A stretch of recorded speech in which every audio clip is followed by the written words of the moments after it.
Hello guys, how are you. मैं भूपेंद्र सिंह। आज की क्लास में हम आपके लिए लेकर आए हैं कंपाउंड सेंटेंस कैसे बनाते हैं। आज हम बात करेंगे कैसे दो या दो से अधिक सिंपल सेंटेंसेस को मिलाकर हम एक कंपाउंड सेंटेंस बनाते हैं। तो पिछले वीडियोस में हम कॉम्प्लेक्स सेंटेंस कैसे बनाते हैं ये पढ़ चुके हैं। आज की क्लास में हम बात करेंगे कैसे दो या दो से अधिक सिंपल सेंटेंसेस को मिलाकर एक कंपाउंड सेंटेंस बनता है। तो आज हम बात करेंगे combined simple sentences into one compound sentence. कैसे सिंपल सेंटेंसेस को मिलाकर एक कंपाउंड सेंटेंस बनता है। तो जैसा कि कंपाउंड संयुक्त वाक्य, तो कंपाउंड सेंटेंस बनाने के लिए हमको कम से कम एक प्रिंसिपल क्लॉज चाहिए, मतलब एक ही प्रिंसिपल क्लॉज चाहिए, और कोऑर्डिनेट क्लॉज कम से कम एक होनी चाहिए। अर्थात कोऑर्डिनेट क्लॉज एक भी हो सकती है, एक से ज़्यादा भी हो सकती हैं। तो एक प्रिंसिपल क्लॉज होनी चाहिए और एक कोऑर्डिनेट क्लॉज होनी चाहिए कम से कम, तब हम दो या दो से अधिक सिंपल सेंटेंसेस को एक कंपाउंड सेंटेंस में परिवर्तित करेंगे। तो ये जो हमारी कोऑर्डिनेट क्लॉज है, पहले हम जानते हैं कोऑर्डिनेट क्लॉज। प्रिंसिपल क्लॉज में आपको कोई प्रॉब्लम आनी नहीं चाहिए। एक ऐसी क्लॉज जो अपना अर्थ प्रकट करने में स्वयं सक्षम होती है, उसे अपना अर्थ प्रकट करने के लिए किसी दूसरी क्लॉज पर आश्रित नहीं रहना पड़ता है, तो उस क्लॉज को हम कहते हैं प्रिंसिपल क्लॉज। अब बात करते हैं हम कोऑर्डिनेट क्लॉज। जैसा कि सबऑर्डिनेट क्लॉज में, सबऑर्डिनेट क्लॉज इसके पहले हम पढ़ चुके हैं। सबऑर्डिनेट क्लॉज ऐसी क्लॉज होती थी जिसको अपना अर्थ प्रकट करने के लिए किसी न किसी दूसरी क्लॉज पे आश्रित रहना पड़ता है। हम यहाँ पे बात कर रहे हैं कोऑर्डिनेट क्लॉज की। तो कोऑर्डिनेट क्लॉज एक ऐसी क्लॉज होती है जो अपना अर्थ प्रकट करने में सक्षम तो होती है, लेकिन वो किसी न किसी कोऑर्डिनेटिंग कंजक्शन से किसी दूसरी क्लॉज से जुड़ी हुई होती है।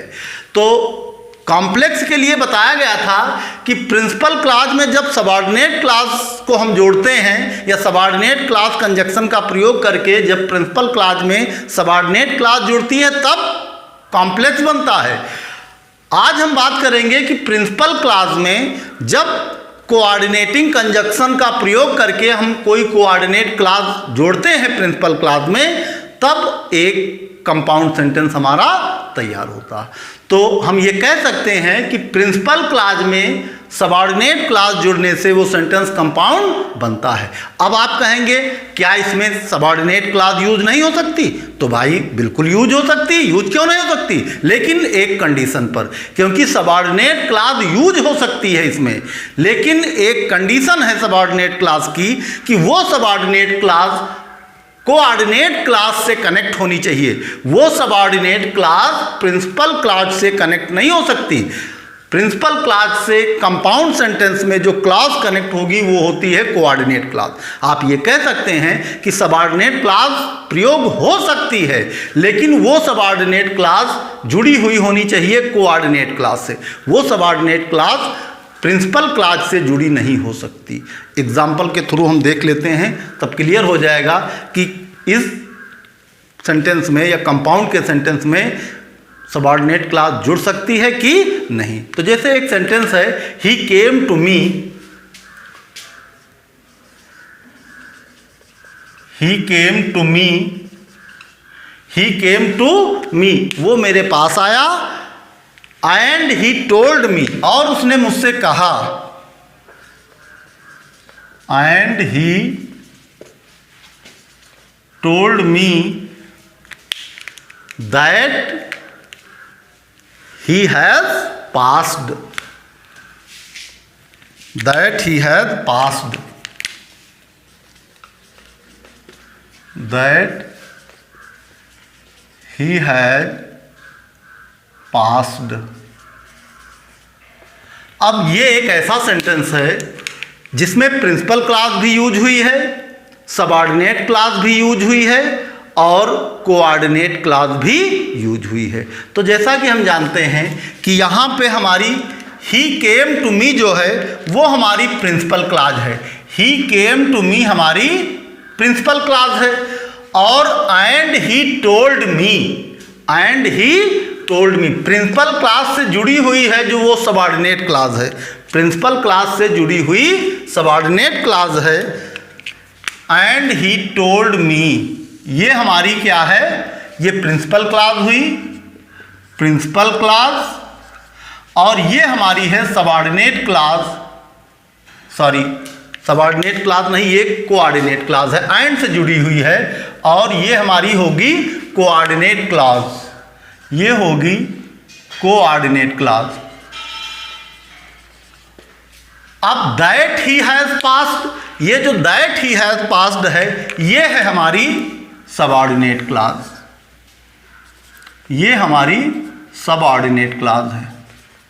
तो हम ये कह सकते हैं कि कंपाउंड सेंटेंस में प्रिंसिपल क्लॉज और कोऑर्डिनेट क्लॉज का होना अनिवार्य है, लेकिन सबऑर्डिनेट क्लॉज प्रयोग नहीं हो सकती, इसकी कोई बाध्यता नहीं है। सबऑर्डिनेट क्लॉज प्रयोग हो सकती है, बिल्कुल प्रयोग हो सकती है, लेकिन एक कंडीशन के साथ, क्या कि वो जो सबऑर्डिनेट क्लॉज है वो सबऑर्डिनेट क्लॉज प्रिंसिपल क्लॉज से कनेक्ट नहीं होनी चाहिए। कब? जब सेंटेंस आपका कंपाउंड हो। जैसे कॉम्प्लेक्स में पीछे बताया गया कि प्रिंसिपल क्लॉज के साथ सबऑर्डिनेट क्लॉज होती है, या प्रिंसिपल क्लॉज के साथ सबऑर्डिनेट क्लॉज जब जुड़ती है तब सेंटेंस कॉम्प्लेक्स बनता है। तो क्या कोऑर्डिनेट क्लॉज नहीं हो सकती है कॉम्प्लेक्स सेंटेंस में? बिल्कुल हो सकती है। जो कॉम्प्लेक्स सेंटेंस होते हैं उसमें सबऑर्डिनेट क्लॉज के साथ साथ कोऑर्डिनेट क्लॉज भी हो सकती है, लेकिन वो भी एक कंडीशन पर, क्या कि वहां पर कोऑर्डिनेट क्लॉज जो है वो प्रिंसिपल क्लॉज से जुड़ी हुई नहीं होनी चाहिए। वहां पे कोऑर्डिनेट क्लॉज अगर है तो यूज हो सकती है, लेकिन वो जुड़ी हुई होनी चाहिए सबऑर्डिनेट क्लॉज से। इसके लिए भी जैसे एक एग्जांपल हम देख लेते हैं। मान लीजिए सेंटेंस हमारा है he informed me that he is ill, उसने मुझे इन्फॉर्म किया।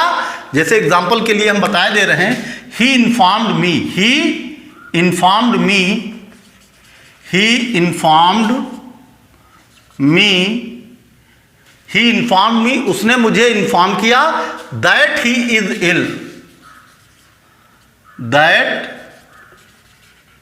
ही is ill, so he will not join the party, so he will not join the party। मान लीजिए ये सेंटेंस हमारा दिया हुआ है, तो ये सेंटेंस हमारा कॉम्प्लेक्स है, लेकिन कॉम्प्लेक्स सेंटेंस में वैसे तो बताया गया सबऑर्डिनेट क्लॉज यूज होती, लेकिन यहां पर सबऑर्डिनेट क्लॉज के साथ साथ कोऑर्डिनेट क्लॉज भी यूज हुई। ये हमारी जो सो से कनेक्टिंग क्लॉज है ये हमारी है कोऑर्डिनेट क्लॉज, और ये हमारी प्रिंसिपल क्लॉज हुई। ही इन्फॉर्म्ड मी प्रिंसिपल क्लॉज है, लेकिन दैट से जुड़ी हुई यहां सबऑर्डिनेट क्लॉज है, दैट से जुड़ी हुई सबऑर्डिनेट क्लॉज है जो कि है दैट ही इज इल।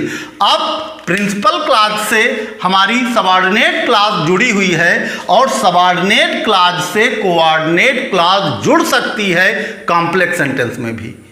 तो कंडीशन ये है कि कॉम्प्लेक्स सेंटेंस में कोऑर्डिनेट क्लॉज यूज हो सकती है, लेकिन वो प्रिंसिपल क्लॉज से जुड़ी हुई नहीं होनी चाहिए, वो सबऑर्डिनेट क्लॉज से जुड़कर कॉम्प्लेक्स सेंटेंस में कोऑर्डिनेट क्लॉज यूज हो सकती। ठीक वही कंडीशन यहां भी है कि कोऑर्डिनेट क्लॉज से जुड़कर प्रिंसिपल क्लॉज में जब कोऑर्डिनेट क्लॉज जुड़ती है तो वो कंपाउंड सेंटेंस बन जाता है, लेकिन सबऑर्डिनेट क्लॉज प्रयुक्त नहीं हो सकती, इसकी कोई कंडीशन नहीं। सबऑर्डिनेट क्लॉज भी प्रयुक्त हो सकती है, लेकिन वो प्रिंसिपल क्लॉज से जुड़ी हुई नहीं होनी चाहिए। तो यहाँ पे देखिए सबऑर्डिनेट क्लॉज भी है, कोऑर्डिनेट क्लॉज भी है और प्रिंसिपल क्लॉज। इस सेंटेंस में भी तीनों क्लॉज यूज हुई हैं। पहली जो ही इन्फॉर्म्ड मी है ये है हमारा प्रिंसिपल क्लॉज, और दैट ही इज इल, चूंकि दैट से जुड़ा हुआ है तो ये हमारा कौन सी क्लॉज है? सबऑर्डिनेट क्लॉज है। और लास्ट में हमारी आई है कोऑर्डिनेट क्लॉज, सो से जुड़ी है, ये हमारी है कोऑर्डिनेट क्लॉज। तो इस तरह हम ये कह सकते हैं कि चाहे सेंटेंस कंपाउंड हो चाहे सेंटेंस कॉम्प्लेक्स हो, उसमें केवल सबऑर्डिनेट क्लॉज आती हैं। कॉम्प्लेक्स में ये कहना गलत है। कंपाउंड में केवल कोऑर्डिनेट क्लॉज आती हैं, ये भी कहना गलत है। हाँ, आ सकती हैं, लेकिन वो किसी कंडीशन के साथ आ सकती हैं। तो हम बात कर रहे थे कंपाउंड सेंटेंस की। तो कंपाउंड सेंटेंस में एक प्रिंसिपल क्लॉज होती है और कम से कम एक कोऑर्डिनेट क्लॉज होती है। कोऑर्डिनेट क्लॉज क्या होती है? कोऑर्डिनेटिंग कंजक्शन से जब हम किसी क्लॉज को जोड़ते हैं तो वो कहलाती है कोऑर्डिनेटिंग क्लॉज या कोऑर्डिनेटेड क्लॉज। तो ये तो एग्जाम्पल हुआ हमारे सेंटेंस का कि एक कंपाउंड सेंटेंस में सबऑर्डिनेट क्लॉज भी यूज हो सकती है, कोऑर्डिनेट क्लॉज भी यूज हो सकती है, लेकिन अमूमन प्रिंसिपल क्लॉज के साथ जब एक कोऑर्डिनेट क्लॉज या कोऑर्डिनेटेड क्लॉज जुड़ती है तब एक कंपाउंड सेंटेंस बनता। तो कंपाउंड सेंटेंस बनाने के कुल 4 तरीके हैं, या 4 तरीकों का प्रयोग करके हम दिए गए सिंपल सेंटेंसेस को एक परिवर्तित कर सकते हैं। तो वो हमारे 4 तरीके कौन कौन से हैं? पहला हमारा क्यूमुलेटिव कोऑर्डिनेटिंग कंजक्शन। एक तो क्यूमुलेटिव कोऑर्डिनेटिंग कंजक्शन का प्रयोग करके हम दिए गए सिंपल सेंटेंसेस को एक कॉम्प्लेक्स सेंटेंस में बदल सकते हैं। दूसरा हमारा आता है alternative coordinating conjunction. Alternative coordinating conjunction का प्रयोग करके भी हम 2 सिंपल सेंटेंसेस को एक कॉम्प्लेक्स सेंटेंस में कंपाउंड सेंटेंस में परिवर्तित कर सकते हैं। फिर आता हमारा एडवर्सेटिव कोऑर्डिनेटिंग कंजक्शन। को एडवर्सेटिव कंजक्शन का प्रयोग करके या एडवर्सेटिव कोऑर्डिनेटिंग कंजक्शन का प्रयोग करके हम 2 या 2 से अधिक सिंपल सेंटेंसेस को एक कंपाउंड सेंटेंस में बदल सकते हैं। और लास्ट में आता है इलेटिव कोऑर्डिनेटिंग कंजक्शन। तो इसका प्रयोग करके भी हम 2 या 2 से अधिक सिंपल सेंटेंसेस को एक कंपाउंड सेंटेंस में परिवर्तित कर सकते हैं। तो सबसे पहले हम बात करेंगे क्यूमुलेटिव कोऑर्डिनेटिंग कंजक्शन का। तो जैसा कि हम जानते हैं कि कोऑर्डिनेटिंग कंजक्शन 4 प्रकार के होते हैं, तो उन कोऑर्डिनेटिंग कंजक्शन का प्रयोग करके ही हम कंपाउंड सेंटेंस बनाते हैं। तो सबसे पहले हम बात कर रहे हैं क्यूमुलेटिव कोऑर्डिनेटिंग कंजक्शन का।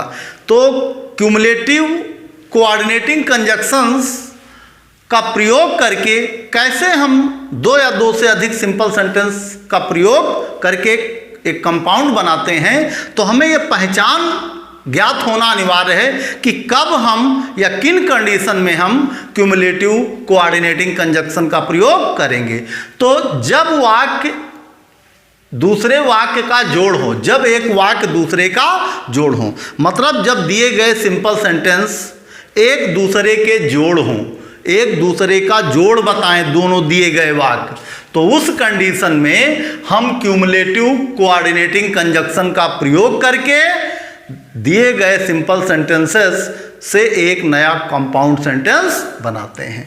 तो क्यूमुलेटिव कोऑर्डिनेटिंग कंजक्शंस में कुछ कंजक्शंस हैं जो प्रयोग किए जाते हैं, जिनकी मदद से कोऑर्डिनेटिंग या कोऑर्डिनेट क्लॉज बनाकर हम प्रिंसिपल क्लॉज में जोड़ते हैं। तो दिए गए सिंपल सेंटेंस में प्रिंसिपल क्लॉज लगभग वही होता है, जो पहले काम होता है वो हमारी लगभग प्रिंसिपल क्लॉज हो जाती है सामान्यतः सेंटेंसेस में। तो यहाँ पे हम देखते हैं कुछ कंजक्शंस हैं जिनका प्रयोग करके हम कोऑर्डिनेट क्लॉज निर्मित करते हैं। तो जैसे एंड है, both dot and, both dash and, ये पूरी एक कंजक्शन है।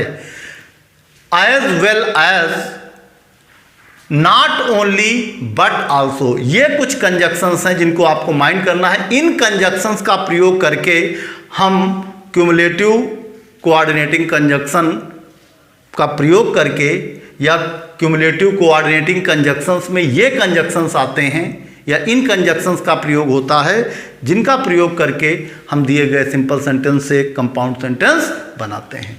तो जैसे यहाँ पर कुछ एग्जाम्पल दिए गए हैं, तो आइए हम देखते हैं इन एग्जाम्पल्स में कोऑर्डिनेटिंग कंजक्शंस का प्रयोग करके कैसे हम दिए गए सिंपल सेंटेंसेस को एक कंपाउंड सेंटेंस में परिवर्तित करते हैं। तो यहाँ पे देखते हैं सेंटेंस दिया है, the way was long the way was long, the wind was blowing, रास्ता भी लंबा था और हवा तेज चल रही थी। द विंड वॉज ब्लोइंग, हवा चल रही थी। तो यहाँ पे दोनों सेंटेंस जो हैं वो एक दूसरे का जोड़ बताने वाले हैं, जोड़ बताने वाले वाक्य हैं। तो हम ये कह सकते हैं यहाँ हम क्यूमुलेटिव कोऑर्डिनेटिंग कंजक्शन प्रयोग कर सकते हैं।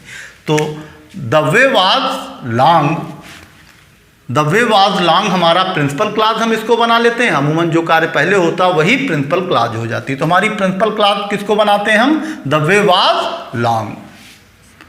जब इसको हम कंपाउंड में कन्वर्ट करेंगे तो सेंटेंस हमारा कंपाउंड का बनेगा the way was long, the way was long. और हम कंजक्शन अब यूज करते हैं एंड। कौन सा कंजक्शन यूज कर रहे हैं हम यहाँ? And, the way was long and the wind was blowing and the wind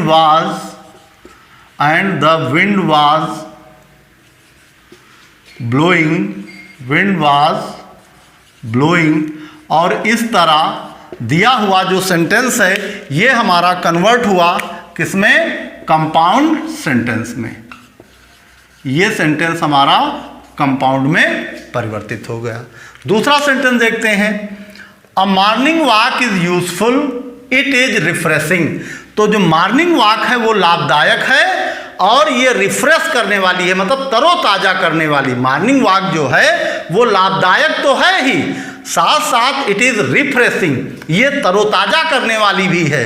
तब जब इन दोनों सिंपल सेंटेंसेस को मिलाकर हम एक कंपाउंड सेंटेंस बनाएंगे तो पहला जो होने वाला वाक्य है या पहला अ मॉर्निंग वॉक इज यूजफुल, इसी को हम प्रिंसिपल क्लॉज बनाते हैं। तो सेंटेंस जब हम कंपाउंड बनाएंगे तो सेंटेंस हमारा हो जाएगा a morning walk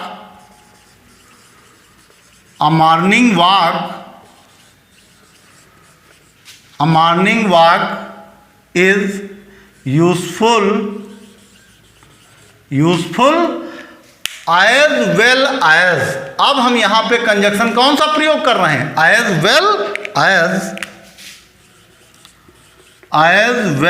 as refreshing, as well as refreshing. अब यहां हमको इट इज लिखने की जरूरत नहीं है क्योंकि इसका प्रयोग हम ऑलरेडी कर चुके हैं और बात किसकी की जा रही है? मॉर्निंग वॉक की ही। तो as well as refreshing, as well as refreshing, मतलब मॉर्निंग वॉक जो है वो यूजफुल तो है ही, साथ साथ रिफ्रेशिंग भी है या रिफ्रेश करने वाली भी होती है। तो इस तरह दिए गए सिंपल सेंटेंसेस को मिलाकर एक कंपाउंड सेंटेंस बना दिया गया कोऑर्डिनेटिंग या कोऑर्डिनेटेड क्लॉज का प्रयोग या कोऑर्डिनेट क्लॉज प्रयुक्त करके। तो हमारा जो एज वेल एज रिफ्रेशिंग है ये हमारा क्या बनता है? Coordinate clause. और प्रिंसिपल क्लॉज हमारी कौन सी हो जाएगी? अ मॉर्निंग वॉक इज यूजफुल, ये हमारी प्रिंसिपल क्लॉज हो गई।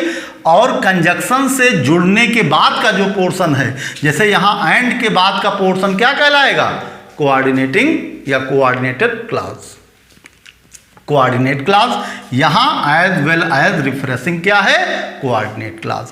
अब तीसरा एग्जांपल देखते हैं। यहाँ पर दो सिंपल सेंटेंसेस दिए गए हैं।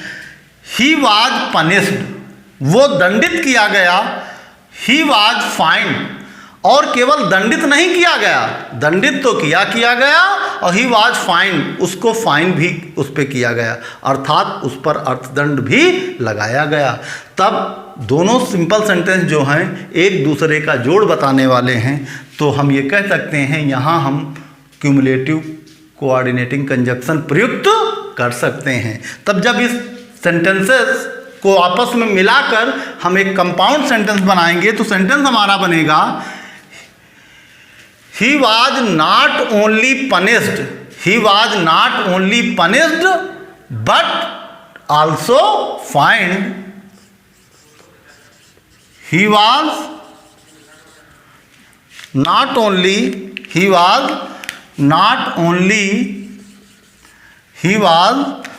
ओनली पनिश्ड, चूंकि ये कंजक्शन है इसलिए हम इसको रेड से लिखे दे रहे हैं। He he was not only punished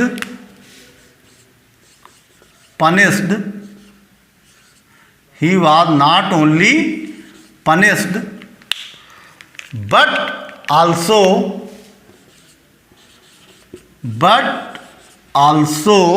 fined। वो न केवल दंडित किया गया बल्कि उस पर जुर्माना भी किया गया।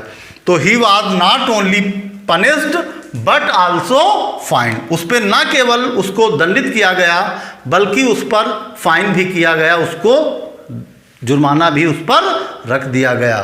तो ये कुछ एग्जाम्पल्स हैं जिनको कोऑर्डिनेटिंग क्यूमुलेटिव कोऑर्डिनेटिंग कंजक्शन के द्वारा एक कंपाउंड सेंटेंस बनाया गया है, या कोऑर्डिनेटिंग कंजक्शन का प्रयोग करके एक कंपाउंड सेंटेंस बनाया गया है। तो ये क्यूमुलेटिव कोऑर्डिनेटिंग कंजक्शन का प्रयोग करके हमने सिंपल सेंटेंसेस को एक कंपाउंड में कन्वर्ट किया। अब हम बात करते हैं अगले कोऑर्डिनेटिंग कंजक्शन का प्रयोग करके कैसे हम सिंपल सेंटेंसेस को एक कंपाउंड सेंटेंस में परिवर्तित। अब बात करते हैं हम कैसे हम अल्टरनेटिव कोऑर्डिनेटिंग कंजक्शन का प्रयोग करके दिए हुए सिंपल सेंटेंसेस को एक कंपाउंड सेंटेंस में परिवर्तित करते हैं। तो देखते हैं कि किन कंडीशन में हम अल्टरनेटिव कोऑर्डिनेटिंग कंजक्शन यूज करते हैं। जब दिए गए सेंटेंसेस में जो सिंपल के हैं वो कोई ऑप्शन या कोई विकल्प प्रकट करें, या दिए गए सिंपल सेंटेंसेस से जब कोई ऑप्शन या विकल्प के भाव प्रकट हों तो उस दशा में हम अल्टरनेटिव कोऑर्डिनेटिंग कंजक्शन का प्रयोग करके दिए गए सिंपल सेंटेंसेस को एक कंपाउंड सेंटेंस में परिवर्तित करते हैं। तो अल्टरनेटिव कोऑर्डिनेटिंग कंजक्शन देखते हैं कि इसमें कौन कौन से कंजक्शन यूज होते हैं, या अल्टरनेटिव कोऑर्डिनेटिंग कंजक्शन कौन कौन से होते हैं जिनका प्रयोग करके हम दिए गए सिंपल सेंटेंस को मिलाकर एक कंपाउंड सेंटेंस बनाते हैं। तो यहाँ पर कुछ कंजक्शन आपको माइंड करना है। जैसे कंजक्शन है और का अर्थ होता है अथवा, फिर अगला कंजक्शन है अदरवाइज, अदरवाइज से आप कोऑर्डिनेट क्लास को जोड़ लेते हैं, या फिर आइदर डॉट और, या तो आइदर डॉट और से आप कोऑर्डिनेट कंजक्शन को जोड़ लेते हैं या कोऑर्डिनेट क्लास को जोड़ते हैं। फिर अगला कंजक्शन हमारा है नाइदर डॉट नॉर। अब जो यहाँ पे स्पेस पड़ी हुई है इसमें आपको ध्यान रखना है कि इस स्पेस में या तो नाउन यूज होगा, इस स्पेस में या तो नाउन यूज होगा या हमारा प्रोनाउन यूज होता है। नाइदर के बाद या तो नाउन यूज होगा या हमारा कोई प्रोनाउन यूज होगा। तो नाइदर के साथ नॉर लगता है और आइदर के साथ आर लगता है। तो वही कंडीशन यहाँ भी अप्लाई होगी, आइदर के बाद या तो कोई नाउन यूज होगा या कोई प्रोनाउन यूज होगा। तो अंतर क्या है आइदर आर और नाइदर नॉर में? जो अफर्मेटिव सेंटेंस होते हैं उनमें हम आइदर आर यूज करते हैं, जो सेंटेंस निगेटिव होते हैं वहाँ पे हम नाइदर नॉर यूज करते हैं। तो यहाँ पर कुछ एग्जाम्पल दिए गए हैं, आइए इन एग्जाम्पल के माध्यम से हम ठीक ढंग से अल्टरनेटिव कोऑर्डिनेटिंग कंजक्शन का प्रयोग करके दो या दो से अधिक सिंपल सेंटेंस को एक कंपाउंड सेंटेंस में परिवर्तित करते हैं या एक कंपाउंड सेंटेंस में बदलते हैं। तो यहाँ पर सेंटेंस दो सिंपल के दिए हुए हैं और देखते हैं कि इन दोनों सिंपल सेंटेंस से जो हमारा विकल्प या ऑप्शन के भाव हैं वो प्रकट हो रहे हैं कि नहीं। तो ही मस्ट टेक मेडिसिन, उसे मेडिसिन लेना चाहिए, ही विल नॉट गेट वेल, अन्यथा वो ठीक नहीं होगा। तो यहाँ ऑप्शन विकल्प प्रकट हो रहा है कि उसे दवा लेनी चाहिए, और अगर दवा नहीं लेगा तो क्या होगा, ही विल नॉट गेट वेल, अगर वो दवा नहीं लेगा तो वो ठीक नहीं होगा। तो हम कह सकते हैं यहाँ हम अल्टरनेटिव कोऑर्डिनेटिंग कंजक्शन प्रयोग करके दिए गए दो सिंपल सेंटेंसेस को एक कॉम्प्लेक्स सेंटेंस में परिवर्तित करते हैं। तो जब हम दिए गए सिंपल सेंटेंस को कंपाउंड में कन्वर्ट करते हैं, क्योंकि पीछे कॉम्प्लेक्स ही बना रहे थे तो बार बार कॉम्प्लेक्स निकलता है। स्पेशली जानिए, आज हम बात कर रहे हैं कंपाउंड की। तो जो सिंपल सेंटेंस दिए गए हैं, ही मस्ट टेक मेडिसिन, उसे दवा लेनी चाहिए। और कौन सा कंजक्शन हम यूज कर लें? हम यहाँ कंजक्शन आर भी यूज कर सकते हैं कि ही मस्ट टेक मेडिसिन, उसे दवा लेना चाहिए, और अथवा ही विल नॉट गेट वेल, अथवा वो ठीक नहीं होगा। हम दूसरा कंजक्शन भी यूज कर सकते हैं अदरवाइज, कि ही मस्ट टेक मेडिसिन, उसे दवा लेना चाहिए, अदरवाइज अन्यथा ही विल नॉट गेट वेल, अन्यथा वो ठीक नहीं होगा। तो हम कॉम्प्लेक्स में जब कन्वर्ट करते हैं, सॉरी कंपाउंड में कन्वर्ट करते हैं सेंटेंस, तो सेंटेंस हमारा बनेगा he must take medicine, he must take medicine. अब कंजक्शन हम यहां यूज कर रहे हैं otherwise,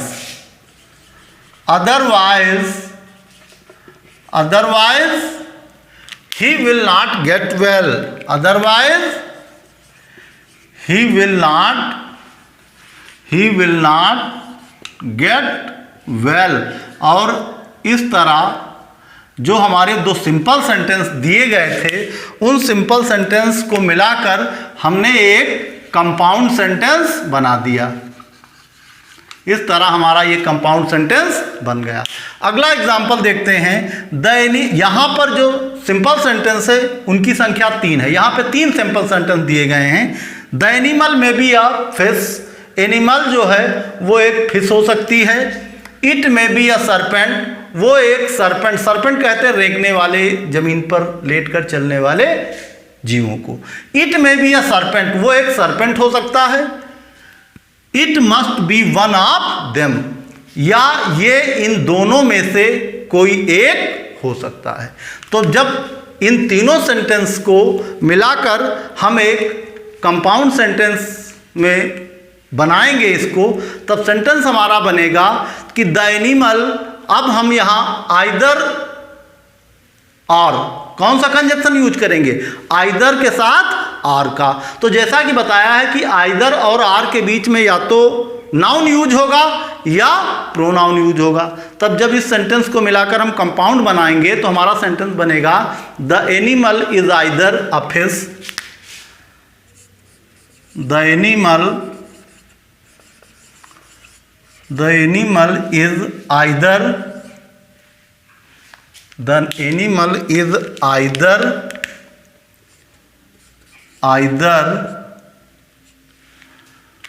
a fish, either a fish। और either के बाद हमने बताया क्या यूज होगा? आर, और अथवा। either के साथ क्या यूज होता है? आर। तो यहां पे कंजक्शन यूज किया गया है आइदर के साथ आर। तो the animal is either a fish, animal जो होगा या तो वो एक फिश होगी, और अथवा अ सरपेंट, या तो एक वो सरपेंट होगा, और अ सरपेंट। इस तरह दिया हुआ सेंटेंस हमारा कंपाउंड में कन्वर्ट हुआ। अब इन तीनों सेंटेंसेस को मिलाकर एक कंपाउंड सेंटेंस बना लिया गया। इस तरह हमारा ये दिया हुआ सेंटेंस एक कंपाउंड सेंटेंस है। अब work hard you will fail, कठिन परिश्रम करो, यू विल फेल, तुम फेल हो जाओगे। तो कठिन परिश्रम करिए, अदरवाइज अगर कठिन परिश्रम नहीं करोगे तो क्या होगा? अगर तुम कठिन परिश्रम नहीं करोगे तो तुम क्या हो जाओगे? फेल हो जाओगे। तो यहां पे हम कौन सा कंजक्शन यूज कर लें? Otherwise, work hard, otherwise you will fail. Work hard, work hard. आप चाहो तो यहां अदरवाइज कर सकते हो, आप चाहो तो और भी यूज कर सकते हो। वर्क हार्ड और अथवा कठिन परिश्रम करो, अथवा या अन्यथा, यहां ज्यादा बेटर होगा अन्यथा। Work hard otherwise you will fail, otherwise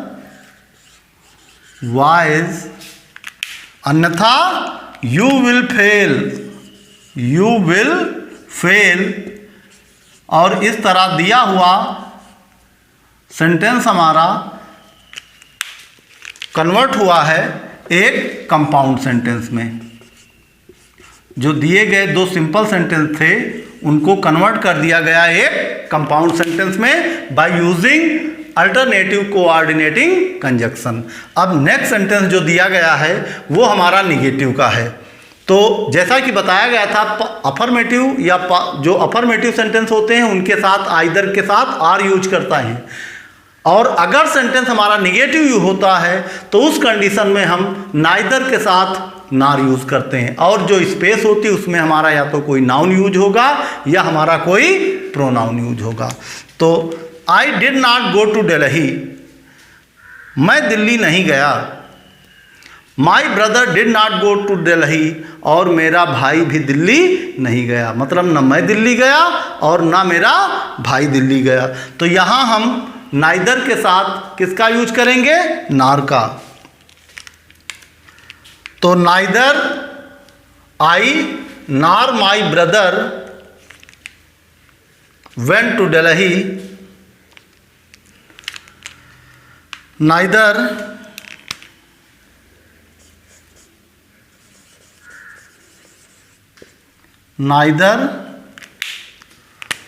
I nor neither I nor my brother